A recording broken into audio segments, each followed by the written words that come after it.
Hello everyone, welcome to our YouTube channel engineers point. मैं जय विश्वकर्मा।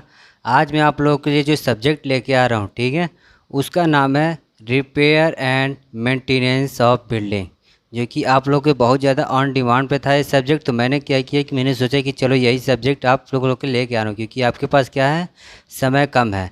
तो कोशिश यही की जा रही है कि समय कम होने के कारण आप लोगों के लिए ये जो मैराथन क्लास लेके आई जा रही है, ये आप लोगों के एक प्रिपरेशन पर्पज़ से ही है, ठीक है। लास्ट वीक रिवीजन की ही पर्पज़ से लाने की कोशिश की गई है।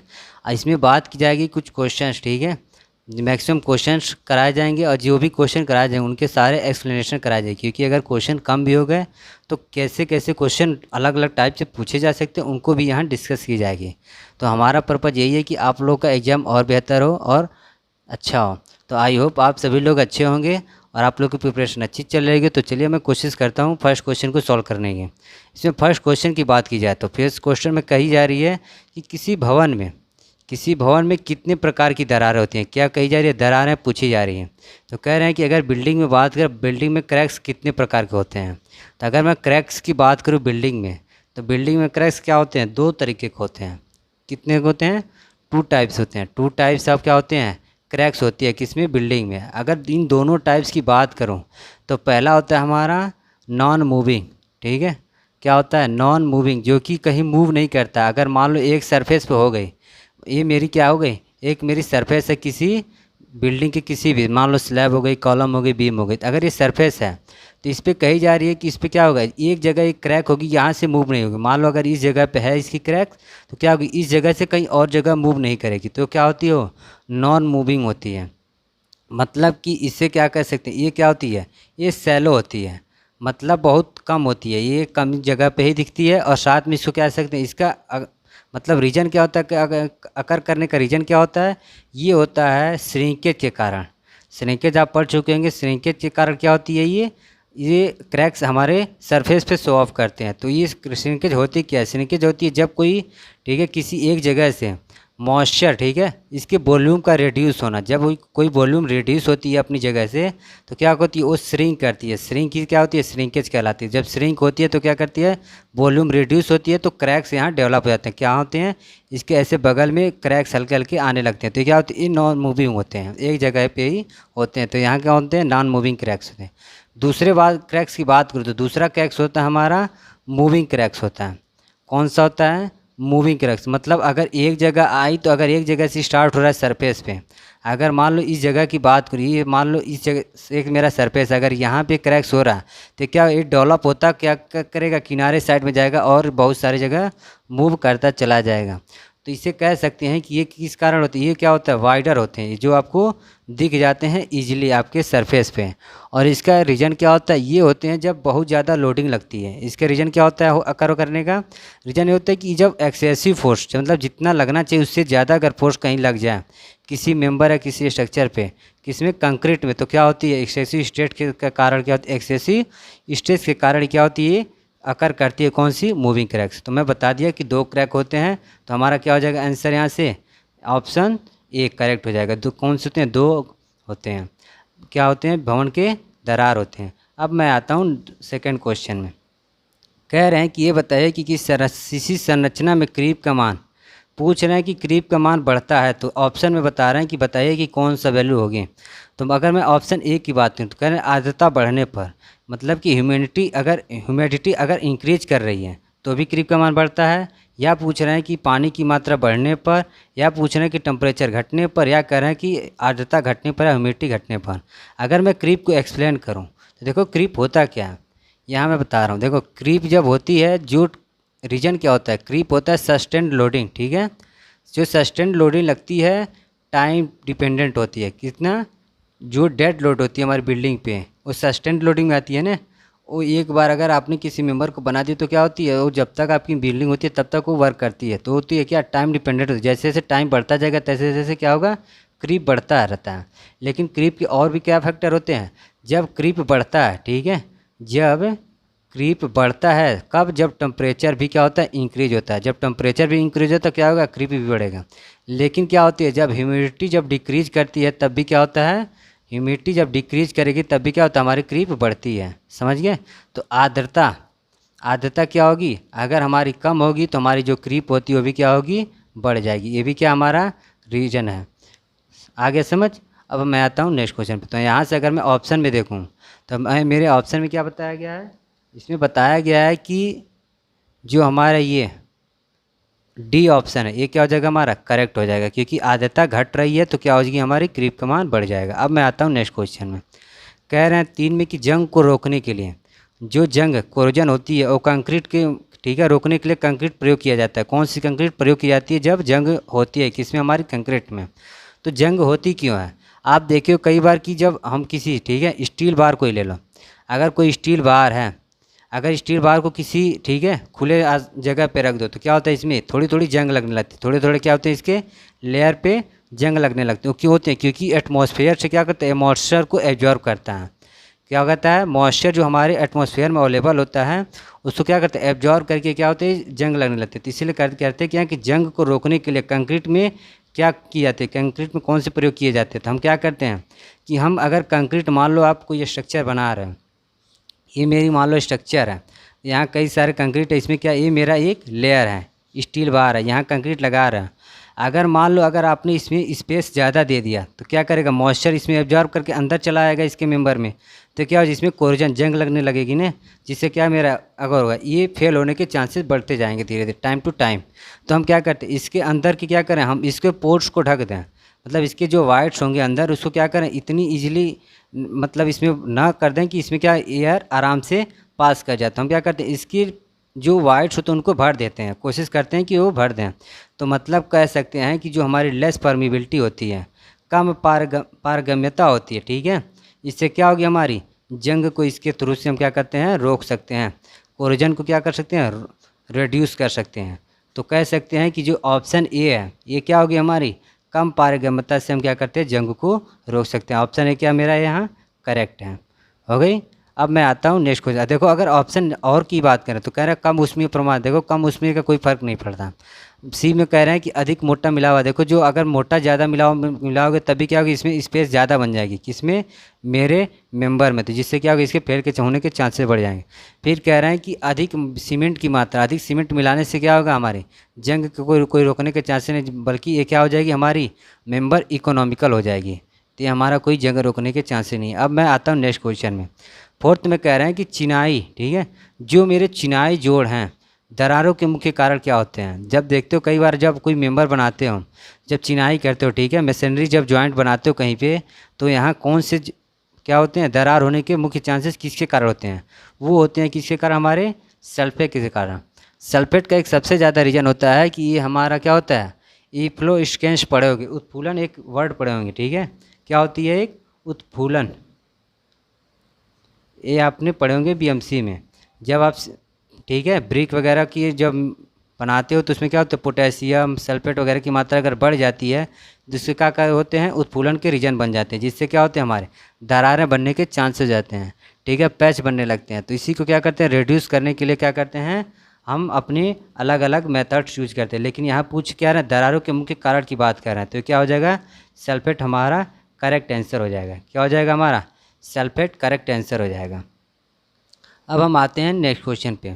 नेक्स्ट क्वेश्चन में कह रहे हैं कि ये बताइए कि जो हमारी मुख्य दीवार होती है, मुख्य दीवार और जो क्रॉस दीवार होती है, उसके मध्य ठीक है, अपरूपण दरारें किस प्रकार ठीक की जाती है। अपरूपण दरारें मतलब कि शियर क्रैक्स की बात कर रहे हैं। कह रहे हैं कि जो हमारी मेंबर होती है, ठीक है, मेन वॉल और क्रॉस वॉल, जब आप मेन वॉल और क्रॉस वॉल बनाते हो तो उनके बीच में शियर दरारें किस प्रकार ठीक जाते हैं। मान लो अगर मैंने एक मेंबर जैसे 3D में बनाने की कोशिश कर रहा हूँ, मान लो ये मेरी एक वॉल है, ये मेरी क्या हो गई, वॉल हो गई। जब आप वॉल बना रहे हो, ये मेरी क्या है, ये मेन वॉल है, ठीक है। अब मैं यहाँ से क्या कर रहा हूँ, अपनी एक क्रॉस वॉल बना रहा हूँ, ये मेरी क्या हो गई, ये मेरी मेन दीवार हो गई, मेन वॉल हो गई। ये मेरी क्या हो गई, एक क्रॉस वॉल। इसे क्या करें, क्रॉस कर रहा है ना इसको सेंटर से, जब क्रॉस, तो यहाँ पे क्या होता है, ये क्रैक डेवलप होते हैं, शियर क्रैक होते क्या है, क्योंकि अगर जब इस पर लोडिंग या कोई एक तरफ से एक्ट करता है तो क्या करते हैं, ये अपनी, ठीक है, इसके कटने की कोशिश करता है, हट जाने की कोशिश करता है। तो जिससे क्या होता है, इसी को कह रहा है कि इसको प्रिवेंट करने का क्या तरीका होता है, इसको कैसे रजिस्ट कर सकते हैं। तो इसका होता है टूथिंग, ठीक है। टूथिंग एक प्रोसेस होता है जिसके थ्रू क्या कर सकते हैं, हम इसके शियर क्रैक्स को ठीक कर सकते हैं कि इसमें मुख्य दीवार और क्रॉस दीवार में। ये बहुत इंपॉर्टेंट क्वेश्चन है, इस चीज़ को ध्यान रखना अपने दिमाग में। अब मैं आता हूँ नेक्स्ट क्वेश्चन में। नेक्स्ट क्वेश्चन में कह रहे हैं कि दीमक का उपचार, ठीक है, जो टर्माइट होते हैं का उपचार किस भारतीय मानक कोड द्वारा किया जाता है।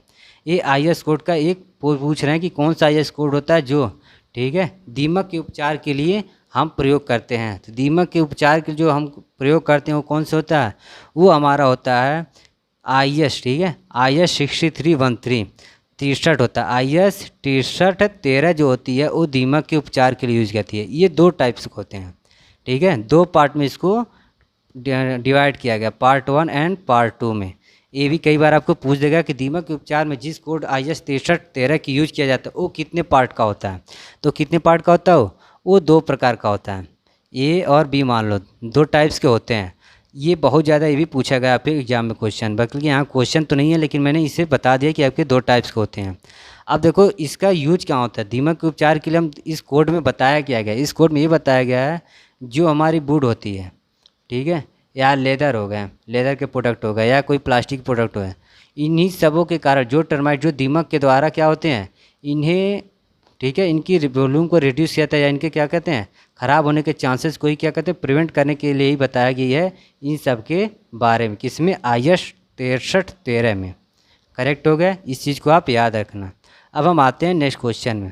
देखो नेक्स्ट क्वेश्चन में कह रहे हैं कि किसी पिच्ड रूप, ठीक है, देखो यहाँ मैं अंडरलाइन कर रहा हूँ, कह रहे हैं पिच्ड रूप में जल का रिसना किस कारण होता है। तो किसी पिच्ड रूप में जल का रिसना का कारण, अब मैं पिच रूप को एक डायग्राम की तरफ शुरू कर रहा हूँ।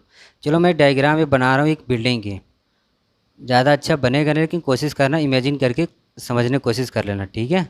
मान लो ये मेरी कोई एक बिल्डिंग है, ठीक है, पिच्ड रूप टाइप की बना रहा हूँ मैं।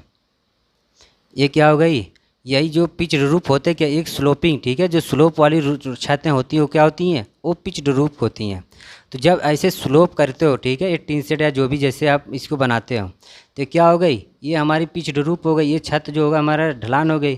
तो यही अगर ये फेल होने के चांसेस क्या होते हैं, इसमें जल अगर मान लो कहीं पानी के रिसने का रीज़न क्या हो सकता है, ये हो सकता है कि आपकी जो हवाएँ हो बहुत तेज़ हो इसमें, जिससे तेज़ होने के क्या होते हैं कि इसके जो भी पास यहाँ पे जो रिज बनती हुई है इसी से क्या होते हैं पानी की हवाएं क्या होती है पास होने के चांसेस ज़्यादा बनने लगते हैं। ये होता क्या, ऐसे ऊपर में एक और मेंबर ऐसे रिच लगा होता है, जब हवाएं तेज़ होती है तो इससे क्या होता है यहाँ से अंदर इसके पास करने के चांसेस होने लगते हैं। तो यही कह रहे हैं कि ऑप्शन में क्या था, अनियंत्रित ढाल नहीं, पिच रूप तो वैसे भी अनियंत्रित ढाल होती है। कह रहे हैं जोड़ों का सही होना, जॉइंट से कोई फ़र्क नहीं पड़ता, क्योंकि ये किसी बात करें जल के रिसने की बात करें, जोड़ों का सही होना क्या होता है, हमारा फेल होने पूरे स्ट्रक्चर का फेल होने का चांस है। सी ऑप्शन में कह रहे हैं कि छत के सबसे ऊपरी भाग पर उठान। देखो सबसे छत के सबसे ऊपरी भाग पर उठान तो होती है, लेकिन इसकी वजह से क्या कहते हैं, ये हमारी टॉप की जो होती हैं, ठीक है, बारिश को इसके क्या कहते हैं प्रिवेंट करता है, लेकिन जो हवाएँ होती है वो क्या करती है इसको ब्रेक करने की कोशिश करते हैं। तो यहाँ से हमारा क्या हो जाएगा, डी ऑप्शन करेक्ट हो जाएगा। किसी पिच रूप में जल का रिसना किसका रीजन हो जाएगा, डी ऑप्शन, बहुत तेज़ हवा का चलना हो जाएगा। अब हम आते हैं नेक्स्ट क्वेश्चन में 8 में। 8 में कह रहे हैं कि ये बताइए केमिकल डेसिकेट्स, ठीक है, जो डेसिकेट्स वर्ड है का प्रयोग क्यों किया जाता है।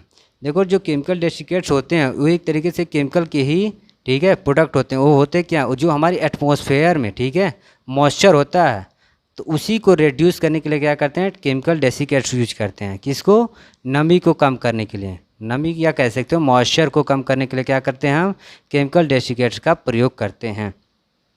क्लियर। अब मैं आता हूँ नेक्स्ट क्वेश्चन में।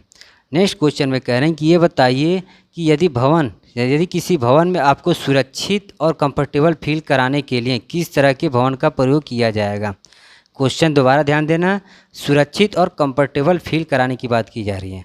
अब देखो कंफर्टेबल फील कराने की कोशिश किस में कर सकते हैं, या तो हमारे पास क्या उसी में वेंटिलेशन बहुत अच्छी हो, बिल्डिंग में क्या हो वेंटिलेशन, मतलब जो भी उसमें एयर का हो, एयर कंडीशनर क्या उसमें अच्छे हों, एयर अच्छे से पास हो रहा हो, इसमें लाइटनिंग अच्छे से, मान लो सुबह का टाइम हो तो अच्छी इसमें धूप आ जाए, फिर शाम के टाइम में ज़्यादा गर्मी, दोपहर के टाइम में ज़्यादा गर्मी ना फील हो, और बाकी उसमें एयर के क्या हो, अच्छे पासेज हो, जिससे कि आपको सफोकेशन जैसी प्रॉब्लम ना हो।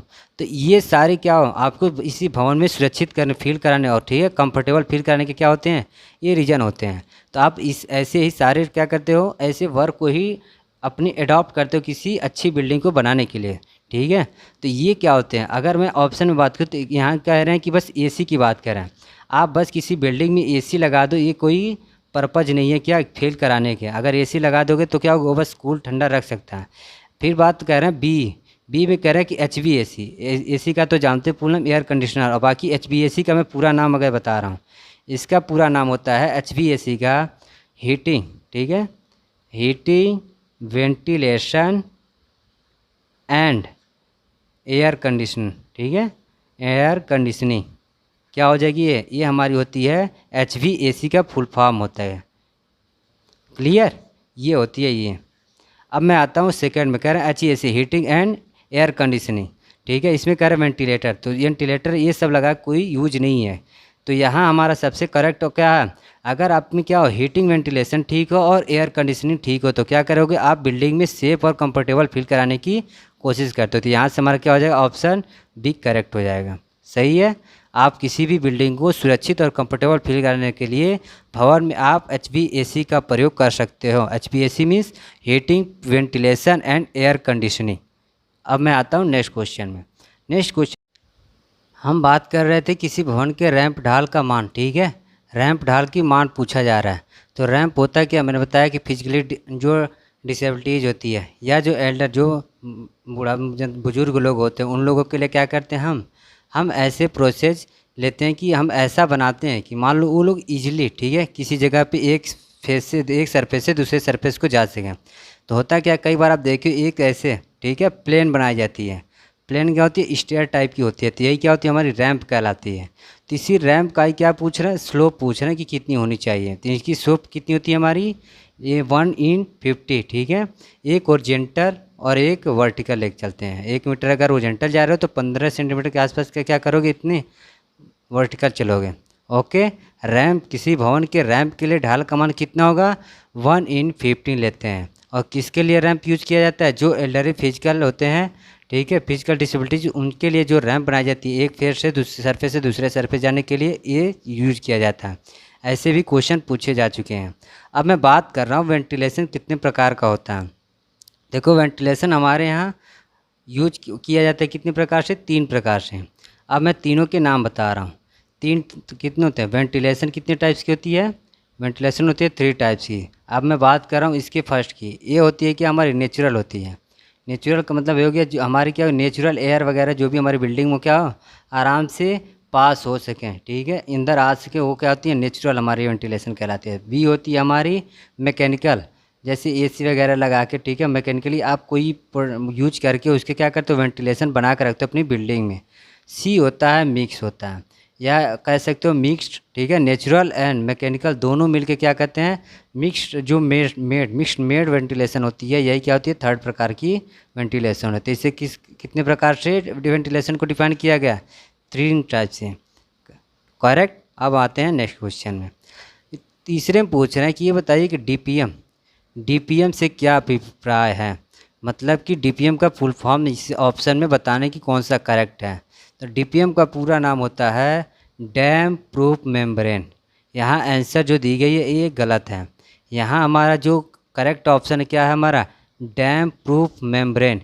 ये किसका फुल फॉर्म है, डीपीएम का। अगर मैं बात करूँ ऐसे डीपीएम का यूज कहाँ करते हैं, डीपीएम हम किसी बिल्डिंग के लिए डैम्पनेस को प्रिवेंट करने के लिए, ठीक है, डैम्पनेस, ये भी आपके क्वेश्चन पूछा जा चुका है कि डीपीएम का यूज क्यों किया जाता है। तो हम क्या करते हैं, प्रिवेंट ऑफ, ठीक है, प्रिवेंट टू डैम्पनेस, डैम्पनेस को प्रिवेंट करने के लिए हम क्या यूज करते हैं, डैम प्रूफ मेम्ब्रेन यूज करते हैं। अब मैं बात करता हूँ नेक्स्ट क्वेश्चन में। नेक्स्ट क्वेश्चन में कह रहे हैं कि यदि मृदा सूखी है, ठीक है, सूखी है तो डीपीसी। अब देखो डीपीसी की बात की जा रही है। अगर मैं बात करूँ डीपीसी क्या होती है, डीपीसी आप पढ़ चुके होंगे क्या होती है, डैम प्रूफ कोर्स।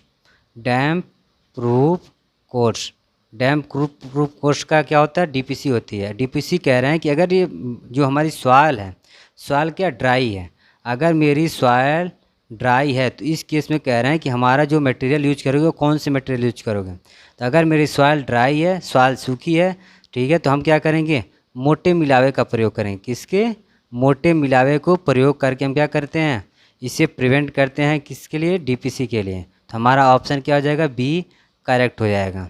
अब मैं बात करूं और नेक्स्ट क्वेश्चन पे, तो अब देखो नेक्स्ट क्वेश्चन फिर डीपीसी से ही रिलेटेड आ गया आपके, ठीक है। इस सब्जेक्ट के लिए जो आरबीएम का सब्जेक्ट है रिपेयर, ठीक है, आरएमबी जो आपका सब्जेक्ट है, इस सब्जेक्ट के लिए सबसे ज़्यादा इंपॉर्टेंट आपका टॉपिक है वेंटिलेशन, ठीक है, और डीपीसी।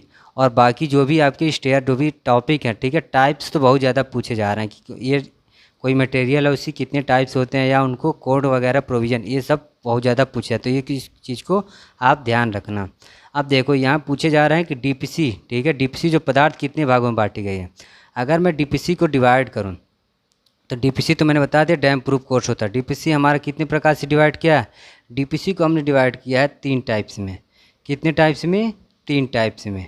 अब मैं बात करूँ इनके नाम की, क्योंकि कई बार नाम भी पूछ देता है। तो अगर इनके नाम की बात करूँ तो फर्स्ट होता है हमारा दृढ़ मटेरियल, दृढ़ मटेरियल या रिजिड मटेरियल, क्या कह सकते हो इसे, रिजिड मटेरियल भी कह सकते हो। बी होता है हमारा सेमी दृढ़, ठीक है, सेमी रिजिड मटेरियल, सेमी दृढ़ मटेरियल होती है। अब मैं बात करूँ सी में, सी हमारी होती है नम्य मटेरियल, ठीक है, नम्य मटेरियल होती है, या ये कह सकते हैं कि फ्लेक्सिबल मटेरियल, ठीक है। यह पहला होता है हमारा रिजिड मटेरियल, दूसरा होता है सेमी रिजिड मटेरियल, तीसरा होता है कि हमारी फ्लेक्सिबल। ये तीनों क्या होते हैं, डीपीसी के टाइप्स होते हैं। अब तो यहाँ से मेरा क्या हो जाए, ऑप्शन ए करेक्ट हो जाएगा।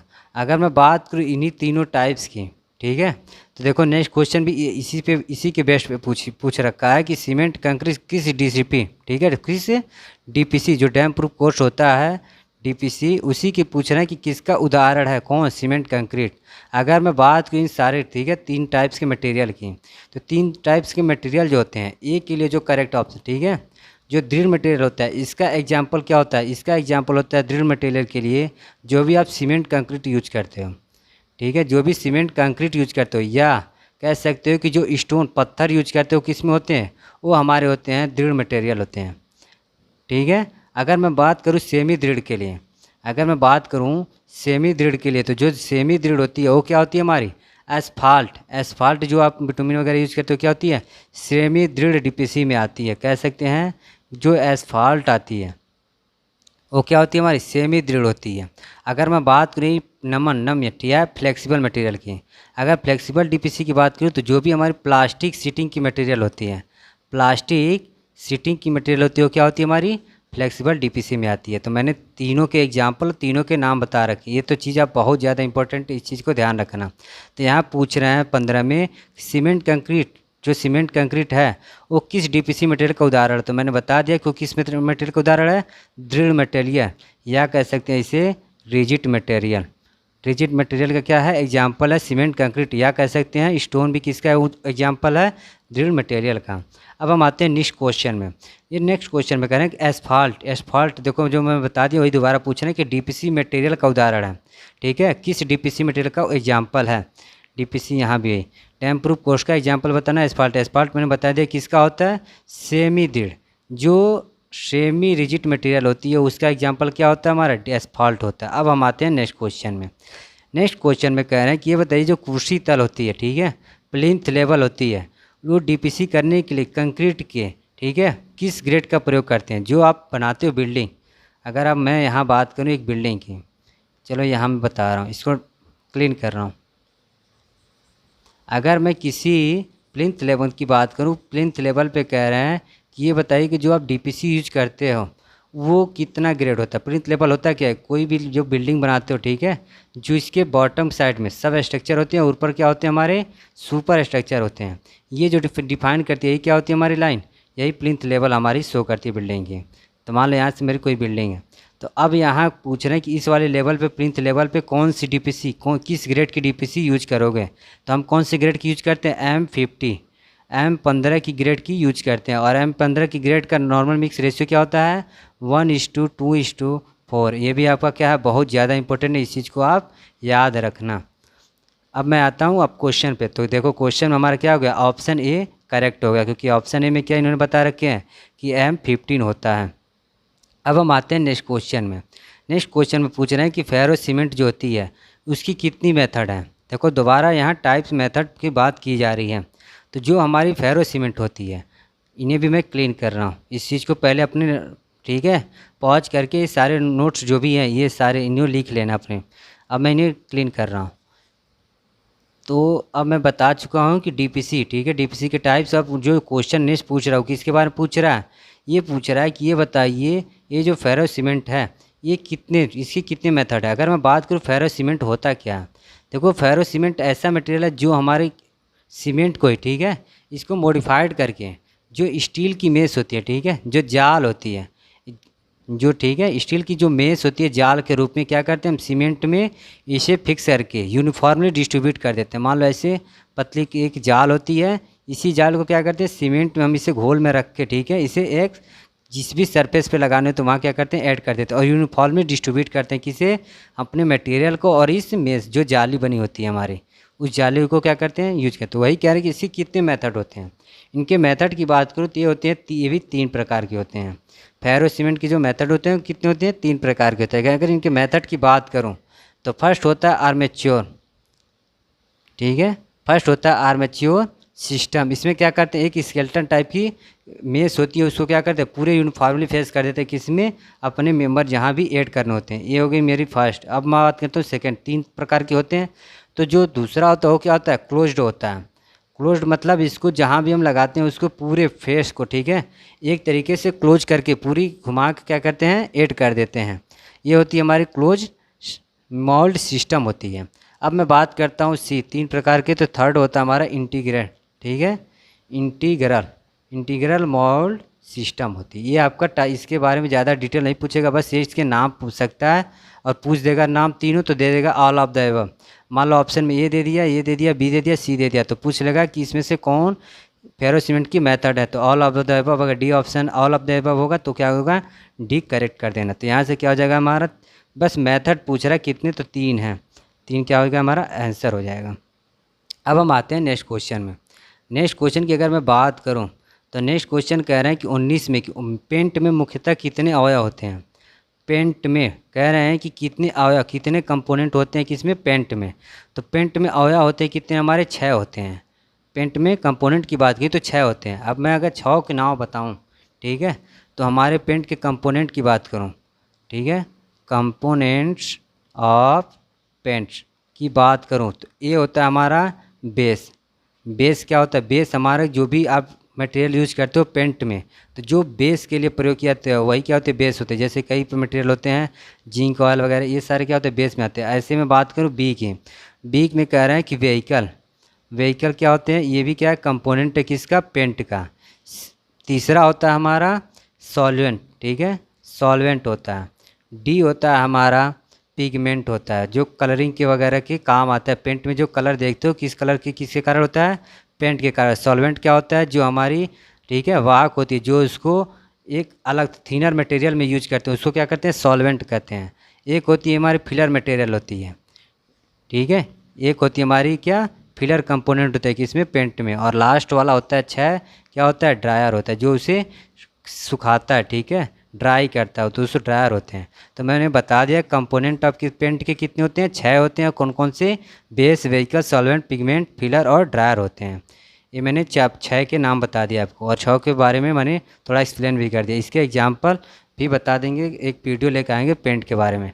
अब मैं आता हूँ, टाइम आज कम है तो मैं कोशिश कर रहा हूँ कि आप लोग को इतना ही बताया जाए जो आपके एग्ज़ाम में फिक्स हो, क्योंकि ज़्यादा इसके डीप नहीं जाएगी आपके सिलेबस में। अब मैं बात करता हूँ नेक्स्ट में।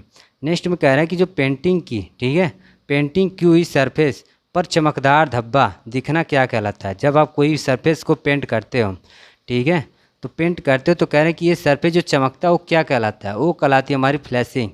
फ्लैशिंग ऐसे इजीली आप क्या करते हो लॉजिकली सॉल्व भी कर सकते हो। कुछ चमकदार पदार्थ क्या होती है, फ्लैशिंग, फ्लैश करती है ना, कैमरे वगैरह ऑन करते हो तो क्या होते हैं एक चमकने, ठीक है, लाइटनिंग की काम करते हैं, तो वही क्या होती है फ्लैशिंग वर्ड हो गया। अब मैं बात करूँ बाकी के, ठीक है, तो जो बाकी के होते हैं कंपोनेंट के बारे में तो वो होते हैं हमारे ब्लूमिंग। ब्लूमिंग क्या होती है, ब्लूमिंग ऐसे वर्क करता है जो क्या होता है हमारा जो भी सरफेस होते हैं, ठीक है, उस सरफेस पे एक तरीके से जो डिफेक्ट होते हैं वही क्या होते हैं हमारे, एक ब्लूमिंग होते हैं। जैसे कि मान लो कोई पैचअप पड़ रहा है, ठीक है, उसमें लाइनिंग बन रही है, वो क्या होती है, ब्लूम टाइप की हो जाती हैं। ब्लास्टरिंग होती है जब कोई पैचअप देखते हो पेंट की, उस पर क्या होता है, ऐसे सर्कल गोल गोल से क्या हो जाए, फूल जाए उस पर, मतलब एक तरीके से ब्लास्ट टाइप की दिखने लगे, तो क्या होती है, ब्लास्टरिंग होती है हमारे किसी पेंट सरफेस पे। और रनिंग एक ऐसा प्रोसेस होता है, वो क्या होती है, जब भी जो सरफेस होती है उसको स्मूथ रखने के लिए, ठीक है, कब होती है, सरफेस को स्मूथ रखने के लिए, मतलब एकदम पूरी क्लीन रखने के लिए क्या करते हैं हम, जो प्रोसेस हम अपनाते हैं वो क्या कहलाती है, हमारी रनिंग कहलाती है। बाकी मैंने ऑप्शन करेक्ट कर दिए। तो मेरा यहाँ से जो पूछा जा रहा है, सरफेस पर चमकदार धब्बा किसके कारण होता है, फ्लैशिंग के कारण होता है। अब मैं आता हूँ नेक्स्ट क्वेश्चन में। नेक्स्ट क्वेश्चन में कह रहे हैं कि यदि पेंट पर, ठीक है, पेंट को बहुत ज़्यादा अप्लाई कर दिया जाए, किसी सरफेस पे अगर पेंट को बहुत ज़्यादा अप्लाई कर दिया जाए, अधिक मोटा दिखने लगता है, तो यह डिफेक्ट कहलाता है। अब पूछ रहे हैं कि ये डिफेक्ट कौन सा कहलाता है। तो मैं अगर इस डिफेक्ट की बात करूँ तो ये कहलाता है क्या, रिंकलिंग कहलाता है। क्या कहलाता है, अगर किसी सरफेस पे आप बहुत ज़्यादा अगर पेंट को, ठीक है, लगा दो उस जगह पे, तो क्या मोटा दिखने लगता है, तो उस जगह को क्या कहते हैं, रिंकलिंग कहते हैं। ये मैं इंग्लिश वर्ड लिख रहा हूँ, रिंकलिंग। अब मैं बात करूँ बाकी ऑप्शंस की, तो रनिंग, रनिंग मैंने बता दिया कि क्या कहते हैं, सरफेस को स्मूथ रखने के लिए, ठीक है, पेंट इजीली रन करे पूरे सरफेस पे, तो क्या होती है, वो रनिंग प्रोसेस कहलाती है। ब्लास्टिंग मैंने बता दिया कि जब सरफेस पे क्या हो, कोई बड़े बड़े फूलने जैसे, ठीक है, एयर उसके अंदर पैचअप हो जाए, तो क्या होती है, वही प्लास्टरिंग जैसे वर्क करती है, तो ये क्या कहलाती है, ब्लास्टिंग पूरे प्रोसेस कहते हैं। फ्लैकिंग, फ्लैकिंग एक ऐसा प्रोसेस जिसमें क्या होता है, जो हमारी पेंट होती है वो क्या होती है, पुअर क्वालिटी की हो जाए, तो फ्लैकिंग के प्रोसेस में आते हैं। अब मैंने चारों ऑप्शन क्लिक कर दिए, जो यहाँ पूछा जा रहा है उसके हिसाब से हमारा आंसर क्या है, रिंकलिंग है। अब मैं आता हूँ नेक्स्ट क्वेश्चन में। नेक्स्ट क्वेश्चन में कह रहे हैं कि पूर्व प्रबलित, ठीक है, जो प्री आरसीसी की कंक्रीट होती है, ठीक है, प्री सीमेंट कंक्रीट होती है, उसकी कह रहे हैं कि मुख्य प्रॉब्लम क्या होती है। देखो, जो मुख्य प्रॉब्लम होती है प्री स्ट्रेस कंक्रीट होती है, जो प्री स्ट्रेस कंक्रीट होती है उसमें सबसे मेन प्रॉब्लम क्या होती है हमारी, इस ऑप्शन के अकॉर्डिंग, ऑप्शन कह रहे हैं कि ब्रिज डेक, ये तो कुछ नहीं है, इस पर कोई प्रॉब्लम नहीं होता है, उसमें कितनी भी लेंथ रख सकते हो, क्योंकि ये प्रीकास्ट होती है, पहले क्या करते हैं हम इसे ढलाई कर लेते हैं। तो मैं अगर इसमें बात करूँ कि सबसे ज़्यादा किसके कारण होती है, ये होती है हमारी एंकरेज के कारण। किसके कारण, एंकरेज। अब मैं एंकरेज को एक्सप्लेन करूँ कि एंकरेज होता क्या है। देखो, एंकरेज एक ऐसा प्रोसेस होता है जिसमें क्या करते हो आप, उस प्रोसेस को एक बार, अगर प्री स्टेज के बारे में पढ़ोगे तो होती क्या है कि जब ढलाई करते हैं, पहले क्या करते हैं, एक आरसीसी का स्ट्रक्चर बनाते हैं, ठीक है, उसमें क्या करते हैं, एक बॉक्स बनाते हैं, उसमें क्या करते हैं, एक टेंडन जो वायर होती है, इसको पहले क्या करते हैं, खींच लेते हैं। फिर खींचने के बाद क्या करते हैं, इसमें हम आरसीसी की जो भी अपना रेशियो होता है 130 135 जो भी होता है, उसमें क्या करते हैं, इसमें फिल करते हैं। फिल करने के बाद क्या करते हैं, इस वाले मेंबर को, जो वायर को पहले हमने बहुत ज़्यादा इसमें टेंसल फोर्स लगा के खींच रखे हैं, तो इसको क्या करते हैं, कट कर देते हैं। यहाँ से क्या करते हैं, कट कर देते हैं दोनों साइड से। जब एक कट करता है तो इससे क्या करता है, इसमें अंदर जब वायर क्या पहले से तनी हुई है, तो तनने के बाद क्या अंदर इसके क्या करता है, फोर्स लगता है, कितना, कंप्रेसिव फोर्स लगता है। तो ये जो मेंबर होती है हमारी, जो इसमें आप पहले से ढलाई कर रखी हो, क्या होती है, उसमें कंप्रेसिव फोर्स एक्ट करके क्या होता है, इसमें स्लैपिंग होकर इसमें क्या होता है, और ज़्यादा इसमें स्ट्रेंथ प्रोवाइड करता है। तो यही जब स्लोपिंग की क्या होती है कि जब स्लोप करना जाए, मतलब स्लीपिंग कंडीशन, स्लीप कंडीशन कर जाए इसमें, तो ये क्या होती है, हमारे एंकरेज का प्रोसेस बनता है, मतलब अनबाउंड टेंडेंस जो होते हैं उसमें क्रिएट होने लगते हैं स्ट्रक्चर में, तो यही क्या होती है, हमारी एंकरेज होते हैं। जिससे क्या होता है, हमारा जो प्री स्टेज स्ट्रक्चर होता है, क्या होता है, मेन प्रॉब्लम होते हैं डैमेज होने के। करेक्ट है। अब आप इजीली समझ चुके होंगे अब जैसा मैंने बताया। अब मैं आता हूँ नेक्स्ट क्वेश्चन में। नेक्स्ट क्वेश्चन में कह रहे हैं कि किसी संरचना, जो भी मेरा स्ट्रक्चर, उसका पुनर्वास की बात कर रहा है, ठीक है, पुनर्वास, रिहेबिलिटेशन, ठीक है, रिहेबिलिटेशन की बात की जा रही है। कह रहे हैं कि पुनर्वास किन कारण से ज़रूरी होती है। तो किस कारण से ज़रूरी थी, जो भी हमारी इन्वायरमेंटल इफेक्ट पड़ता है उसी के कारण होती है। पहला ये ऑप्शन क्या हो जाएगा, हमारा करेक्ट हो जाएगा। कई बार जब आप पढ़ो क्वेश्चन और अगर पहला ही ऑप्शन लगे आपको करेक्ट है, अगर टाइम कम बच रहा है तो तुरंत यही ऑप्शन करके आगे बढ़ जाना चाहिए, क्योंकि आपको लग रहा है कि जब पहला मेरा करेक्ट है तो बाकी ऑप्शन पढ़ने की ज़रूरत ही नहीं है। लेकिन अगर आपके पास समय है तो कोशिश करो कि चारे ऑप्शन को क्या करो, रीड करो, तभी अपने सही ऑप्शन को चूज़ करो, जिससे कि क्या हो, आपके अंदर कोई कन्फ्यूजन या डाउट ना रह जाए। ऐसे क्वेश्चन सॉल्व करने के प्रोसेस होते हैं। तो यहाँ जो पुनर्वास कह रहा है किसी संरचना के लिए, तो जो इन्वायरमेंटल इफेक्ट होते हैं, ठीक है, किसी बिल्डिंग के लिए, तो उसी के लिए क्या करते हैं हम पुनर्वास योजना बनाते हैं। ये ज़रूरी होते हैं हमारे किसके लिए, संरचना के लिए। अब हम आते हैं नेक्स्ट क्वेश्चन में। कह रहे हैं कि जो हमारा अगला क्वेश्चन उसमें कह रहे हैं कि कंक्रीट स्लैब पैनल, कंक्रीट क्या कर रहा है, स्लैब पैनल किस तरह से रिपेयर किया जाता है। देखो जब कोई स्लैब बनाते हो आप देखो, एक स्लैब को मान लो मेरा स्लैब है, ये स्लैब हो गया, ठीक है। इस स्लैब को कह रहे हैं कि इसको रिपेयर करने का क्या प्रोसेस, मान लो कहीं अगर मेरी क्रैक आ गई है कि कहीं, ठीक है, ये मान लो मेरा जो ये, ठीक है, सामने शो कर रहा हूँ, ये कौन सा मेरा है, बॉटम फेस है, एक एग्जांपल के तौर पे दिखा रहा हूँ, या टू टॉप सरफेस भी मान लो।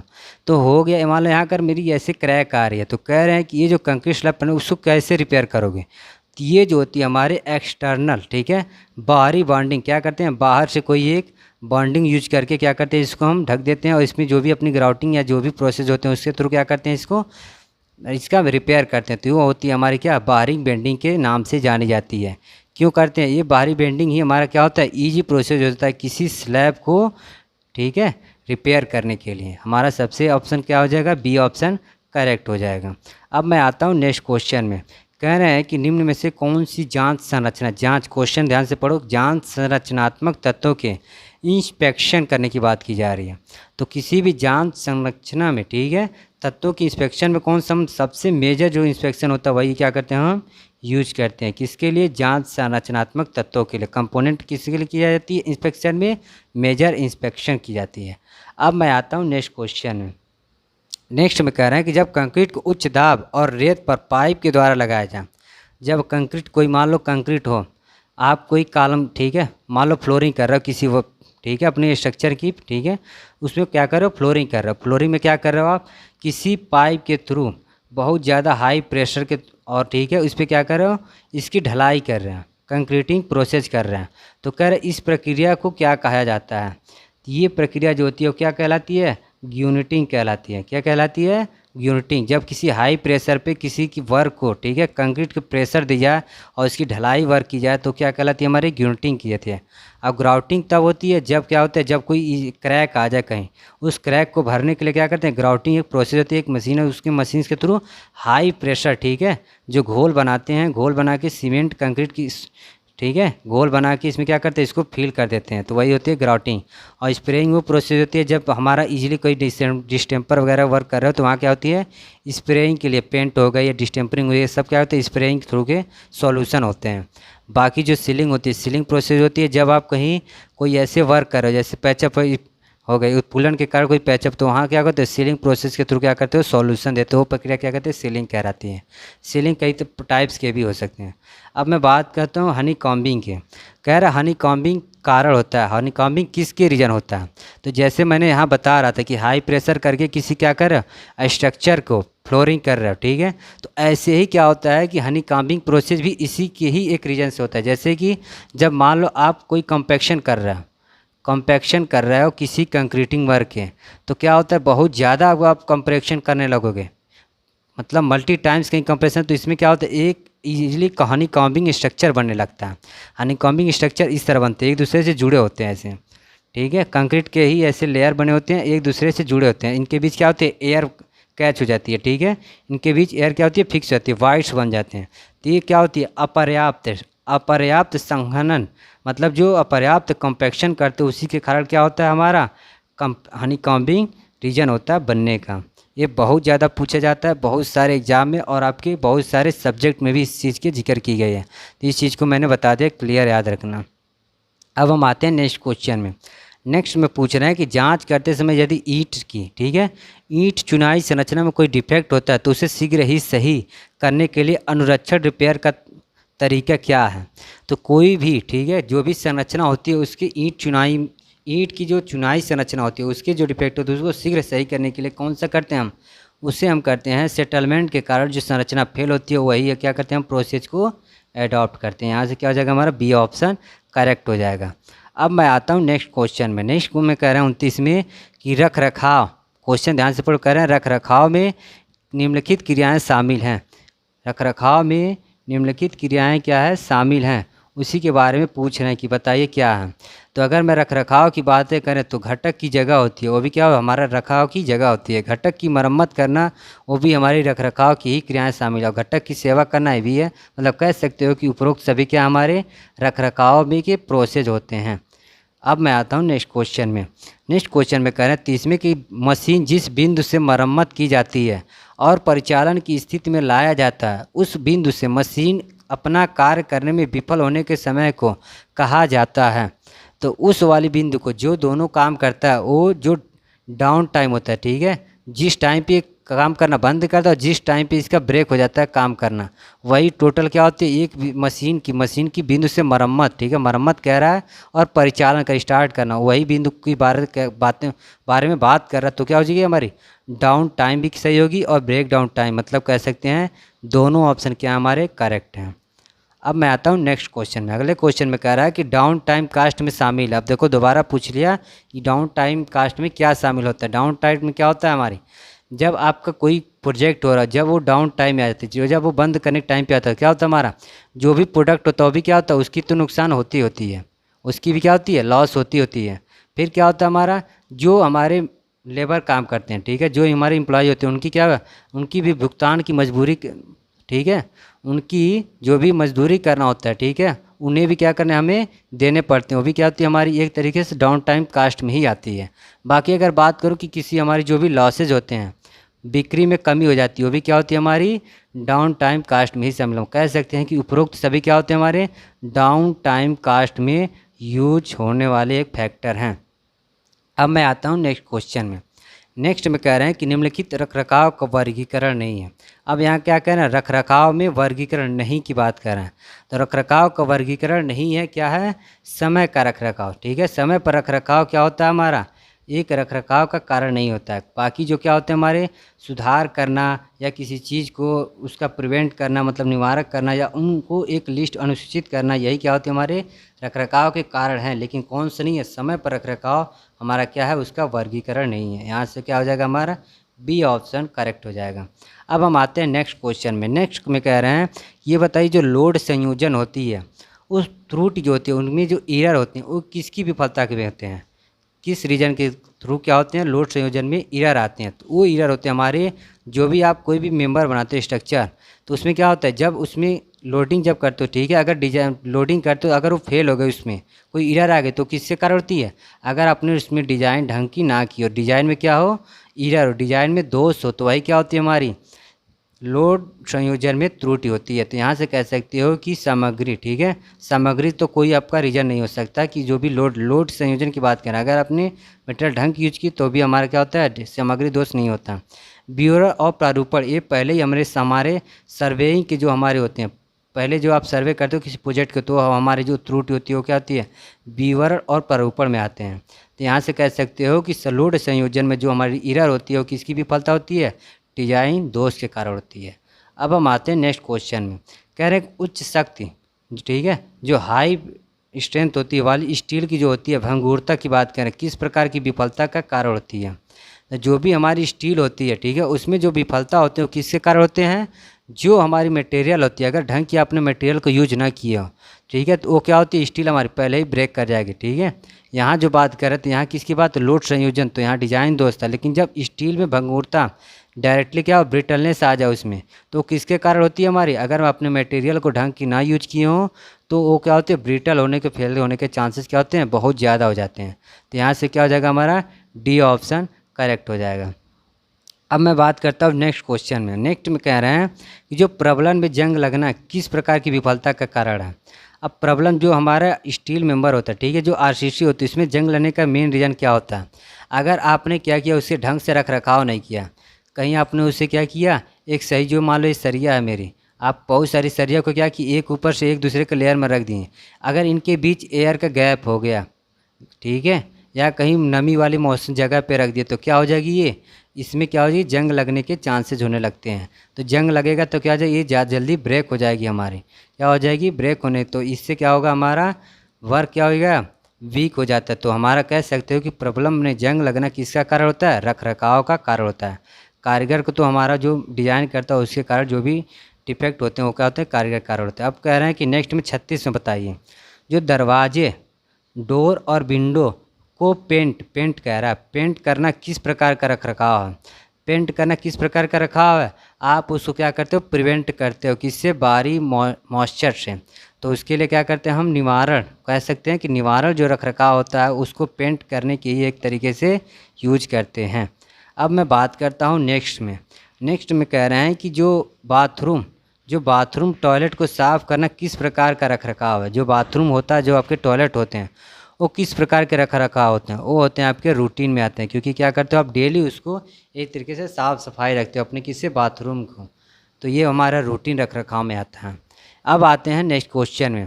देखो जो ये क्वेश्चन कराए जा रहे हैं ना, ये बहुत इजी है, आप इन्हें अपने लॉजिकल तरीके से सॉल्व करते हैं। ये सब्जेक्ट बहुत इजी है, बस आपको करने के क्वेश्चन को ढंग से पढ़ने हैं। क्वेश्चन ढंग से पढ़ने के बाद आपको ऑप्शन एलिमिनेट करने हैं कि कौन से ऑप्शन मेरे सही हैं। जैसे इसमें बाथरूम टॉयलेट के ही देखो, मैं अगर ऑप्शन को एलिमिनेट करूं तो कह रहा है कि रूटीन रख रहा है, ऑप्शन ए कह रहा है।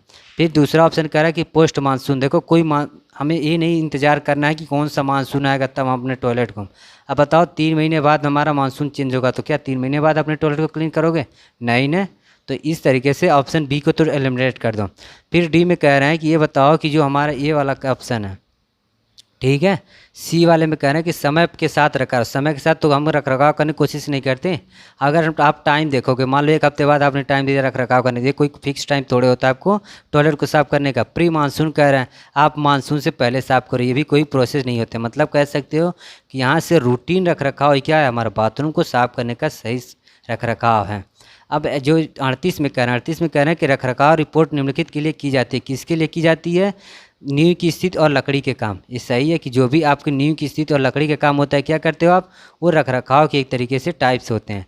फिर कह रहे हैं बी में कि चिनाई कार्य की स्थिति और इस्पात निर्माण की, जो भी आप स्टील होती है, जो भी आप, ठीक है, मशीनरी वर्क करते हो, क्या होते हैं, हमारे रख रखाव के ही टाइप्स होते हैं।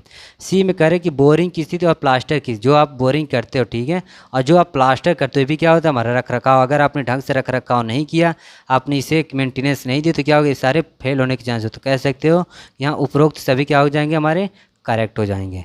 देखो यहाँ तक तो मैंने आपकी जो भी, ठीक है, कम से कम 50 से ज़्यादा से ऊपर से क्वेश्चन तो मैंने कराए तो 38 ही, लेकिन आपको एक्सप्लेन 50 से ज़्यादा क्वेश्चन तक के अब अटेम्प्ट करा दिया, और भी कम समय में। तो ऐसे क्वेश्चन आपके एग्ज़ाम में बहुत ज़्यादा पूछे जाते हैं। तो ऐसे क्वेश्चनों को आप बार बार रिवीजन करो, और वीडियो में जो भी क्लियर ना समझ आए उसको कमेंट बॉक्स में दोबारा पूछ लो, और जो भी सॉल्यूशन, जो भी सब्जेक्ट की आपको वीडियो चाहिए उसके बारे में भी आप कमेंट बताते रहिए। ये वीडियो बहुत ज़्यादा ऑन डिमांड पे था, बहुत सारे लोग पूछ रहे थे सर कब आएगा, तो इसीलिए ये पर्टिकुलर वीडियो लाई जा रही थी।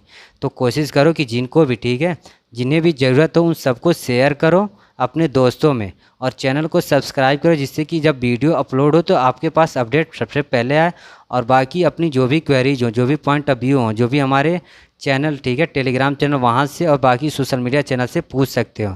और इसकी पीडीएफ आपको कहाँ दे दी जाएगी, टेलीग्राम चैनल पे ही मिलेगी, जो कि कहाँ है, डिस्क्रिप्शन बॉक्स में दे दी गई है। या आप टेलीग्राम पे जाके इंजीनियर पॉइंट नाम से सर्च करोगे, जहाँ मिलेगी, आप क्या करोगे, वहाँ से चैनल को ज्वाइन कर लेना। बाकी इस नोट्स में बहुत सारे आपको शॉर्ट नोट्स दिए गए हैं, तो जिन्हें आप क्या कर सकते हो, रीजन करके याद रख सकते हो।